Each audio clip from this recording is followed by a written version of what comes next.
Élu, on t'a dit que pardonner revenait à accepter ce qui t'avait été fait.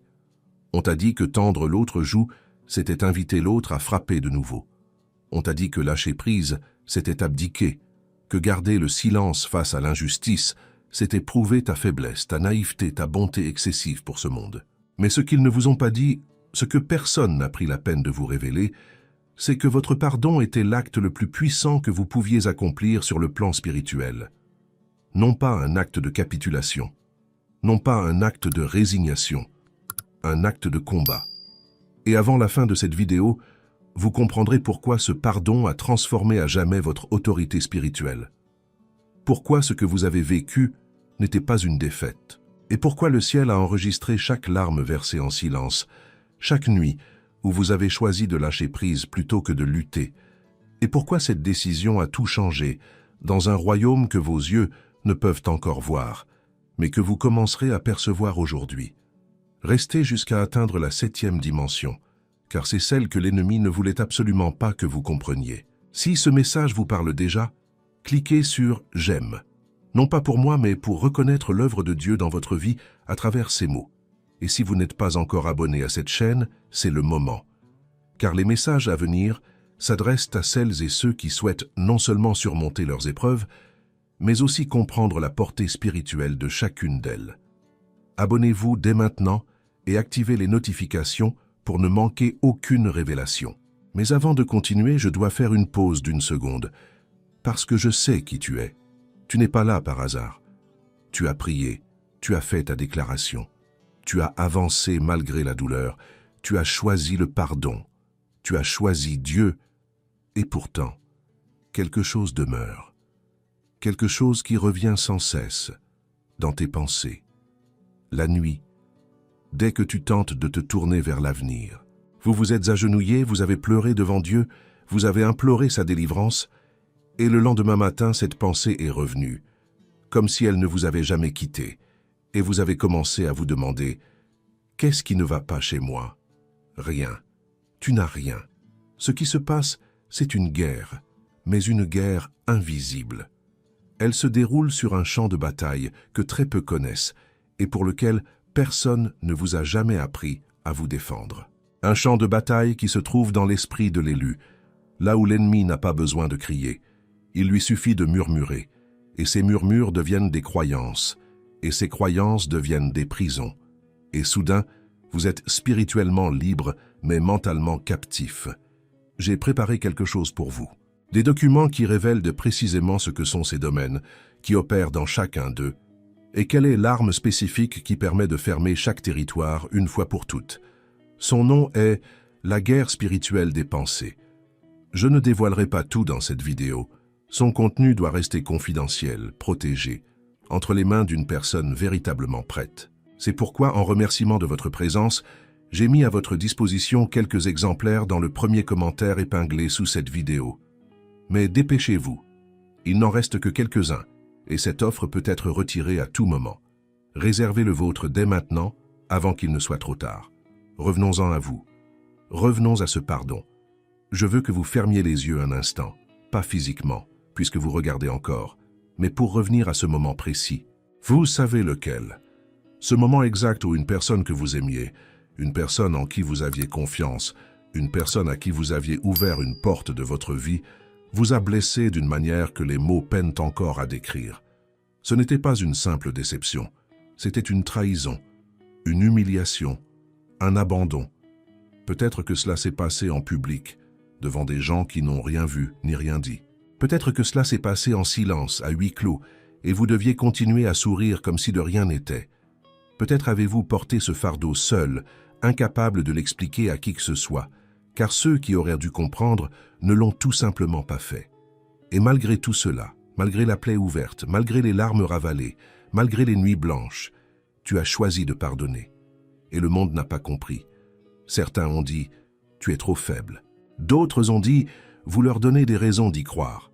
Certains vous regardaient avec pitié, comme si vous étiez naïf, comme si vous ne saviez pas vous défendre. Et le plus dur n'était même pas ce qu'ils disaient, c'était ce que vous ressentiez au fond de vous. Car une petite voix intérieure, persistante, vous demandait si vous faisiez le bon choix, si Dieu vous observait vraiment, si ce silence, ce lâcher-prise, ce choix de ne pas vous venger, aurait une quelconque valeur, au final. C'était le cas. Cela valait bien plus que vous ne l'aviez jamais imaginé, car ce que vous ignoriez à ce moment-là, ce que personne ne vous a révélé pendant que vous pleuriez, que vous lâchiez prise et que vous obéissiez, c'est que votre pardon n'était pas qu'un acte émotionnel. C'était un acte prophétique. C'était une décision dont l'écho résonnait dans des sphères invisibles à vos yeux. Et les conséquences de cet acte se déploient encore dans votre vie aujourd'hui, maintenant en ce moment même où vous regardez cette vidéo. Il existe un pardon que le monde connaît. C'est celui des livres de développement personnel, des citations inspirantes et des thérapies de libération émotionnelle. Un pardon qui évoque la guérison personnelle, la paix intérieure et le bien-être psychologique. Ce pardon a sa valeur, certes, mais ce n'est pas celui dont nous allons parler aujourd'hui. Nous parlons d'un pardon d'un autre ordre. Un pardon qui a un véritable prix. Un pardon qui ne naît pas de la force émotionnelle, mais de l'obéissance spirituelle. Un pardon accordé alors que la plaie est encore vive, que la douleur est encore présente, que le visage de celui qui vous a blessé hante encore vos pensées avec une fréquence douloureuse. Un pardon qui ne jaillit pas de votre propre cœur, mais de votre abandon au cœur de Dieu. Ce pardon comporte des dimensions que le monde n'enseigne pas. Des dimensions qui ne se révèlent qu'à ceux qui ont traversé la véritable épreuve. Le pardon que tu as accordé comporte 7 dimensions. 7 niveaux de puissance spirituelle qui se sont activés à l'instant même où tu as lâché prise. Ce n'est pas un pardon facile, accompagné de beaux discours ou d'un verset partagé sur les réseaux sociaux. C'est le pardon qui a coûté des larmes, des nuits blanches, le silence face à l'injustice, alors que tout en toi brûlait de crier.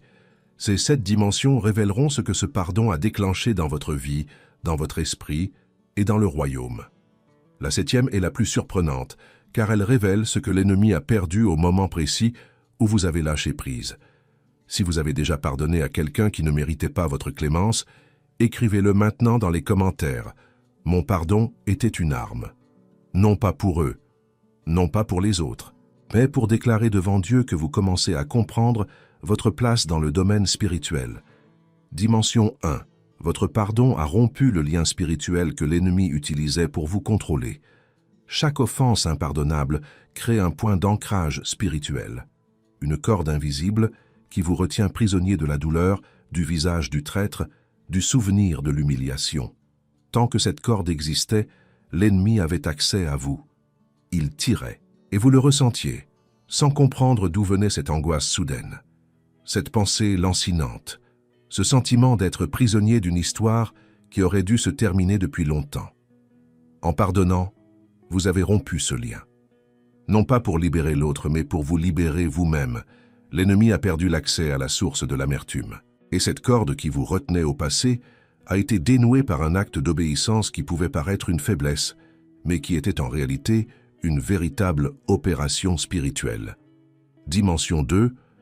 Son pardon a transformé sa prière en autorité. Ceux qui nourrissent l'offense prient les mains pleines de pierres. Leurs prières atteignent le ciel, bloquées par le poids du ressentiment. Non pas que Dieu soit sourd à leurs demandes, mais parce que l'offense divise le cœur. Et un cœur divisé prie avec doute, avec une colère déguisée en foi, avec des demandes qui, au fond, sont des cris de vengeance. Quand tu as lâché prise, tes prières ont changé. Non pas parce que tu faisais semblant de ne pas souffrir, mais parce que tu as choisi de faire davantage confiance à Dieu qu'à ta propre justice. Et à cet instant, tes supplications sont devenues des affirmations. Ta voix dans le monde spirituel a pris une autre dimension. Tu ne demandais plus à Dieu d'agir en tenant une pierre dans l'autre main. Tu étais libre. Et les prières sincères déplacent des montagnes. Dimension 3. Son pardon a protégé son onction de toute contamination. Il y a quelque chose que Dieu a placé en vous. Une vocation, un don, une grâce qui vous accompagnait avant même votre naissance. L'amertume est comme de l'huile mêlée de poison. Elle agite un temps, mais contamine la source. Chaque fois que vous avez agi avec du ressentiment dans votre cœur, il y avait un mélange, une impureté subtile qui a altéré ce qui émanait de vous. En pardonnant, vous avez préservé la pureté de votre onction pour la saison à venir. Ce que Dieu vous confiera désormais sera sans mélange, sans fardeau émotionnel caché, sans dette spirituelle non résolue. tout sera pur et vous en ressentirez la différence. Rappelez-vous le matériel dont j'ai parlé au début. La guerre spirituelle des pensées, c'est dans le premier commentaire épinglé. Si vous ne l'avez pas encore vu, allez-y vite pendant que la vidéo continue. Cette offre peut expirer à tout moment. Si ce contenu vous parle, merci de laisser un « j'aime ».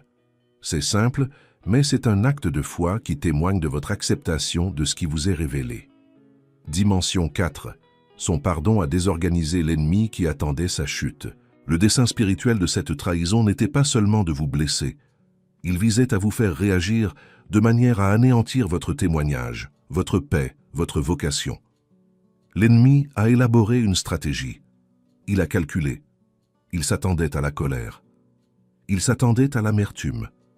Il s'attendait à des représailles publiques, à des paroles prononcées sous le coup de la douleur, à des décisions prises au mauvais moment. En pardonnant, tu as tout bouleversé. L'échiquier s'est effondré. La stratégie ourdie contre toi a perdu tout fondement. Ton pardon n'était pas de la passivité, mais une contre-attaque prophétique. Tu as remporté une bataille dont tu ignorais même l'existence. Dimension 5. Votre pardon vous a placé sous une protection divine que la vengeance ne saurait offrir. La vengeance humaine boucle le cycle à sa manière. Et lorsqu'on boucle un cycle par soi-même, on limite l'action de Dieu. Mais lorsqu'on remet la justice entre les mains de Dieu, lorsqu'on lâche prise et qu'on dit, même sans mots, « Je te fais plus confiance qu'à ma propre défense », on active une protection surnaturelle sur sa vie.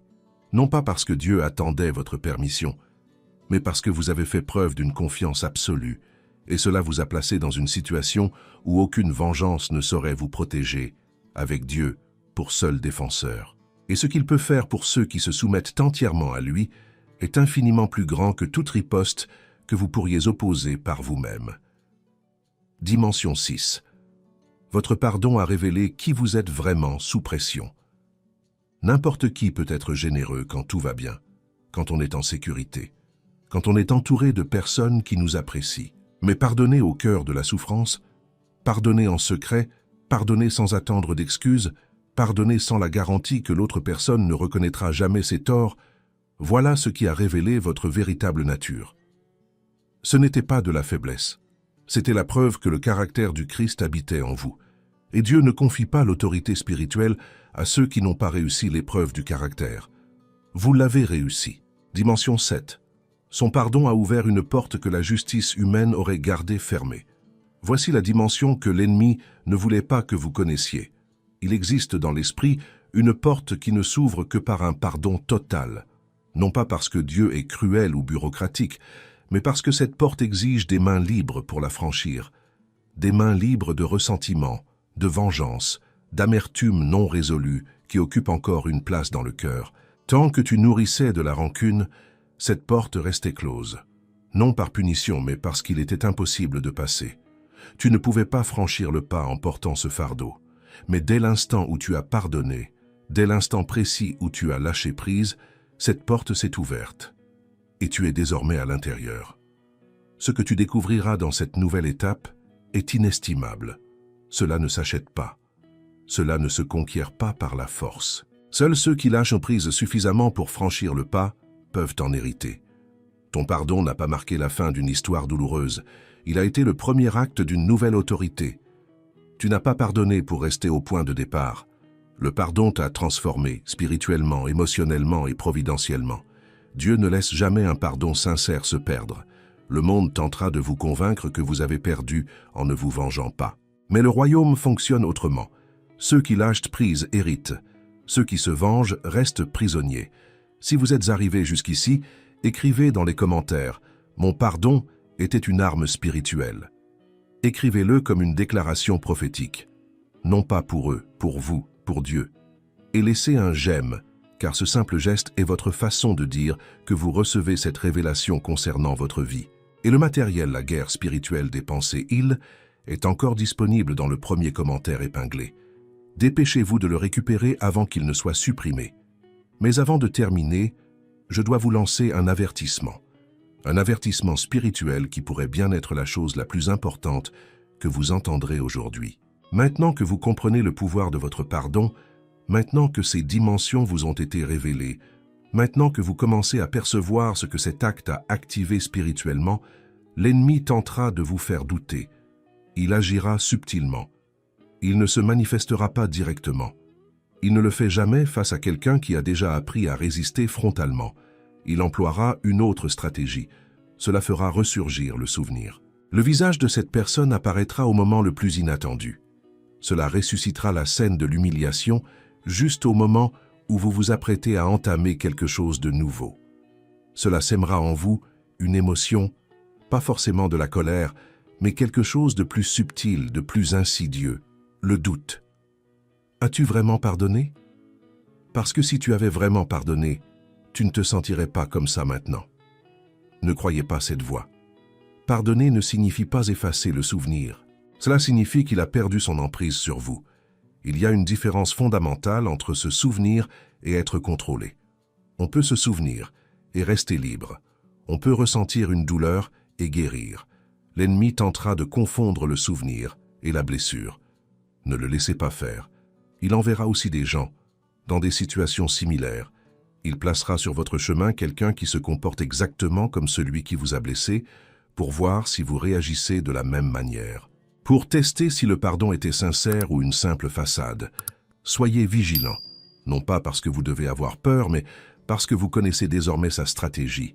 Et celui qui connaît la stratégie de l'ennemi a déjà une longueur d'avance. Et il y a une autre chose qu'il faut clarifier, car beaucoup de gens font cette confusion et en perdent le prix fort. Pardonner ne signifie pas rouvrir la porte à la personne qui vous a blessé. Le pardon est spirituel. Poser des limites est sage. On peut pardonner pleinement à quelqu'un, le cœur ouvert, sans aucune rancune, tout en discernant que cette personne n'a pas sa place dans cette nouvelle étape de votre vie. Les limites ne sont pas des murs d'amertume, mais des remparts de sagesse.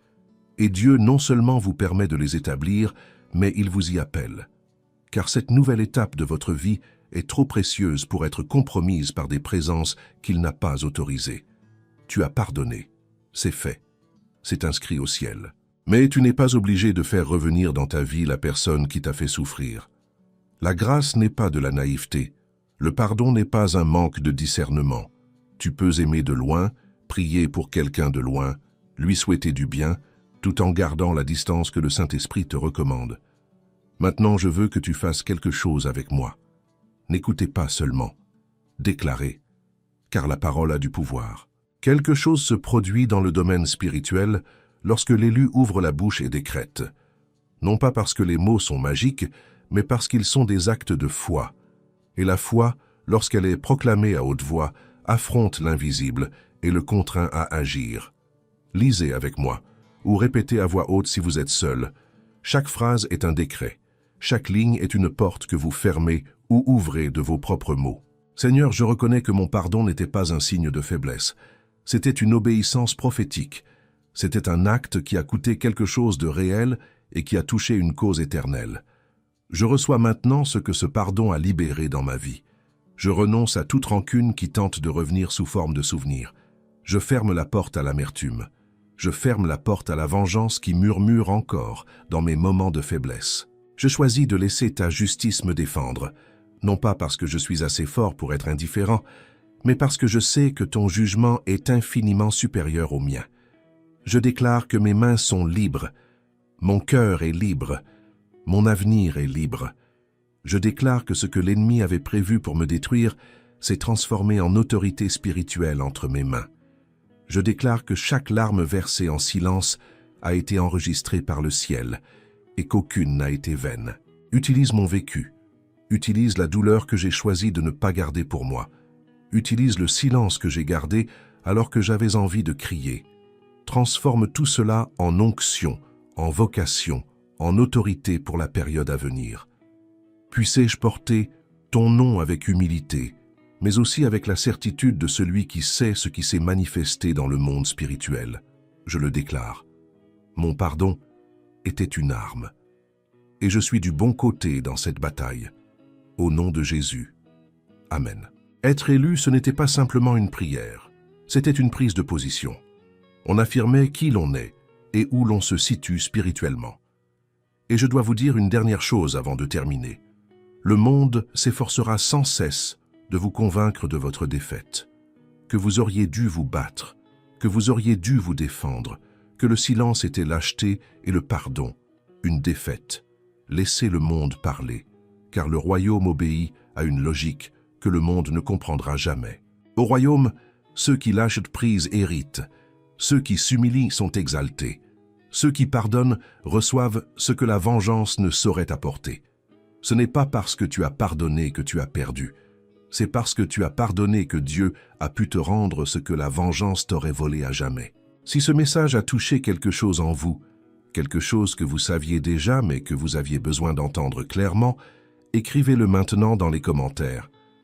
Mon pardon était une arme spirituelle, non pas pour eux, pour vous, comme un décret devant Dieu attestant que vous comprenez ce qui s'est activé dans votre vie. Et n'hésitez pas à aimer cette vidéo. Ce n'est pas un petit geste, c'est votre façon de montrer que vous avez bien reçu ce message, qu'il ne vous a pas laissé indifférent. Si vous n'êtes pas encore abonné à cette chaîne, abonnez-vous dès maintenant, car les prochaines vidéos s'adressent à celles et ceux qui ne veulent pas seulement survivre aux épreuves, mais aussi comprendre leur impact spirituel. Et vous êtes assurément cette personne. Avant de partir, sachez que la vidéo qui s'affiche à l'écran a été conçue pour vous. Ce n'est pas un hasard. Regardez-la attentivement, car la suite est la continuation de l'œuvre que Dieu construit dans votre vie à travers ses révélations. À la prochaine. Que Dieu vous protège et que chaque étape de cette nouvelle période soit marquée par l'autorité de celui qui a choisi de pardonner quand personne ne s'y attendait.